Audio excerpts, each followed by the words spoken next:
থেকে আসা একটি কমন প্রশ্ন হচ্ছে ভুজের পরিসীমা নির্ণয়। দেখা যায় যে প্রশ্নে দিয়ে দেয় যে ত্রিভুজের পরিসীমা নির্ণয় করো অথবা চতুর্ভুজের পরিসীমা নির্ণয় করো। তো আসলে এটার যে ফর্মুলাটা এটা খুবই সহজ একটি ফর্মুলা। আজকে আমরা সেটা সম্পর্কে আলোচনা করব।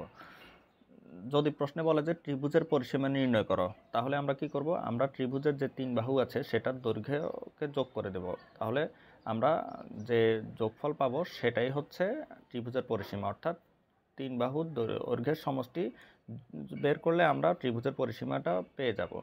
আর চতুর্ভুজের পরিসীমা নির্ণয় করতে বললে আমরা কি করব? চার বাহুর দৈর্ঘ্যের সমষ্টি বের করব, তাহলে আমরা চতুর্ভুজের পরিসীমা পাবো। এভাবে পঞ্চভুজ, ষড়ভুজ, অর্থাৎ যত ভুজের কথা বলবে, যত ভুজের পরিসীমা নির্ণয় করতে বলবে, আমরা ততগুলো বাহুর দৈর্ঘ্যের সমষ্টিকে বের করলেই আমরা আমাদের কাঙ্ক্ষিত পরিসীমার দৈর্ঘ্য পরিমাণটা পেয়ে যাব। ঠিক আছে?